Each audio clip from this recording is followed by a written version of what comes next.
Hey there, folks. Yeah, here it is. It's a Sunday evening here. Same day.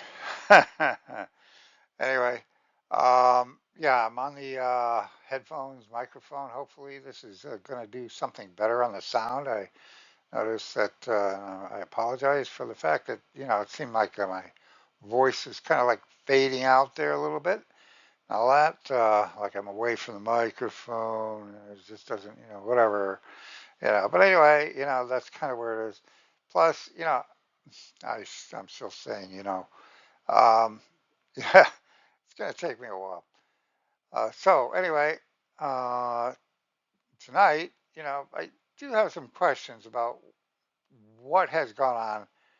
Like, why is it or how is it that, say, somebody like Trump gets into office, for example, um, when he has like 34 actual felony convictions, um, you know, he, he is known to be how you say, not good with his businesses. How does a casino go down, by the way?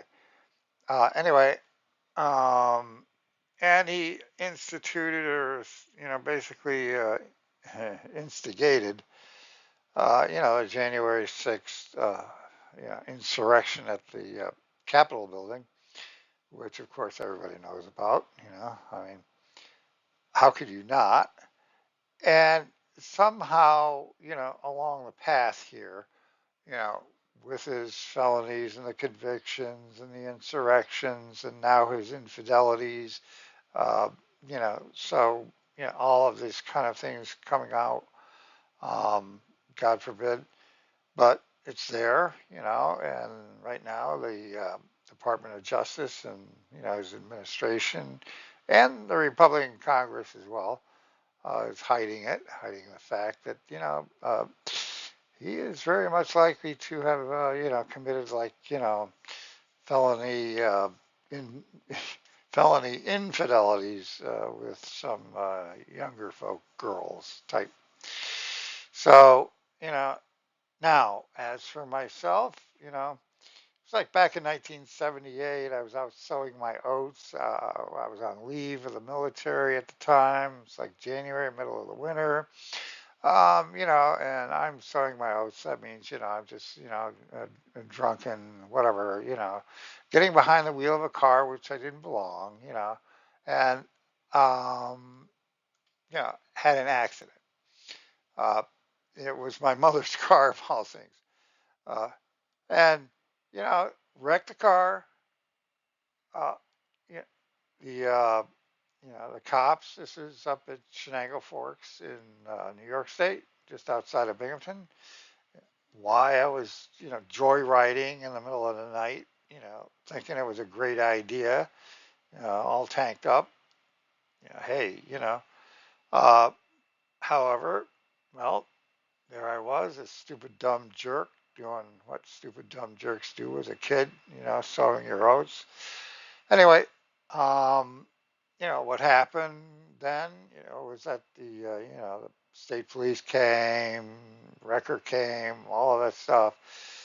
State police took me down to their station, all that stuff. And oh my God, then they had to call mom and tell them the news, and there I was. Um, and actually, when I took the breathalyzer, as it were, in those days it was a big machine. Um, there were two different individual charges in New York State. There was the DUI, which is driving under the influence. That was actually the lesser charge to what the DWAI, which is the driving while ability impaired. That was a greater charge. I actually got the lesser charge. It was nothing more than a traffic ticket, but it was considered an arrest anyway for DUI because after all, I wrecked the car, and they had to deal with the mess. And so anyway, uh, I had that on the record, I have in the background. However, New York state law at the time had it so that after 10 years, that was expunged from my driving record and, it's no longer a part of my history, as it were. However, it was still out there as a record, in some grand file, Avis or something like that, and to be seen and shared amongst whoever needed to see and share it. Now, one of the issues I ran into, and this is when I was driving in. Now, keep in mind that the charges came off in 1988. The incident happened in 1978. 10 years later, 1988, the charges came off. And, my driving records was expunged, cleaned out, and everything. And I hadn't done any more tickets, no more driving while, drinking, whatever.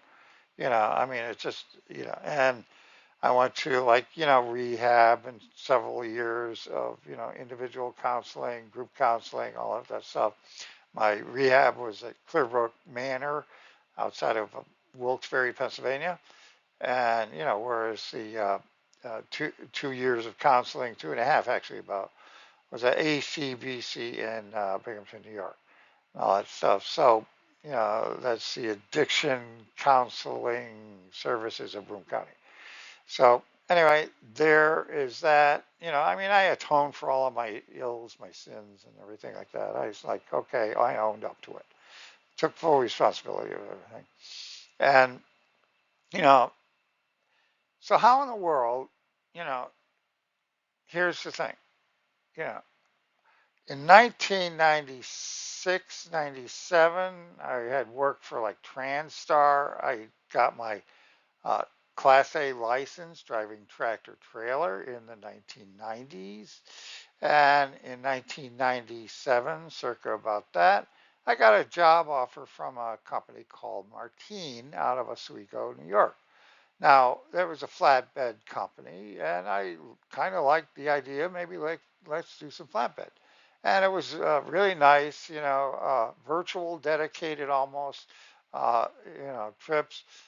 But it required me to go up to Canada to do that, to pick up rolls of steel and rolls of aluminum and so forth like that, back to the States here for use for manufacturing. And however, Canada, they do not have the same, like you say, DUI regulations or whatever as the U.S. Even though the U.S. it was expunged all of that, they saw that I had a DUI, so they couldn't let me drive in Canada. It's like what? It's like the offense did not happen in Canada. New York State law, they expunged it. All of this stuff. So, Martine, they like my driving record, everything. However, because of that DUI that was sticking back in 1978, Canada didn't or couldn't take me. And so I even went as far as like contacting the American ambassador uh, in Canada itself to try to reconnoiter what's going on here. Well, it was all this reciprocal laws and all the information sharing and all of that between the two countries, and there really wasn't a whole lot they could do about that. Now, why would me, I mean, here it is, I'm being stopped from getting a job here in the United States, hired by a U.S. company because of something that happened back in 1978. It was nearly 20 years later. It was expunged, and now here we have it. Um, Canada, they decide, well, we don't take anybody with any kind of a DUI or whatever kind of record, and all that stuff. I can't get that job, right? But Donald Trump, he can get the job of president after 38 actual felony convictions of misgivings, misdoings, and all of that. He's on the file for, child and pedophilia and that kind of stuff. The Epstein files. Where are they? Show us the Epstein files. Anyway, you know, and not to mention that the insurrection. I mean, if he were to pull an insurrection off like that back 50 years ago, he'd have never made president. They'd have thrown him out the door.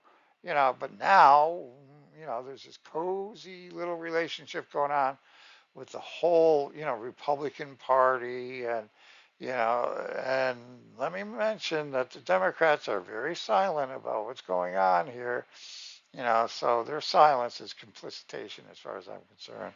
And then the Supreme Court, before even Trump gets in office, gives them a full immunity or whatever. It's like, how does that happen? It's like, oh, did they already know he was going to be, president? All that stuff. This thing is already out there, and so he telegraphs things like, before his actual election, he was saying, "Oh, this would be the last election you guys will ever have to do. Don't worry about it. Just vote me in, and everything's going to be just whatever."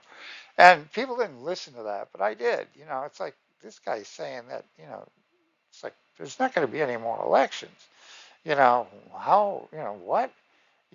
And why would anybody say that going into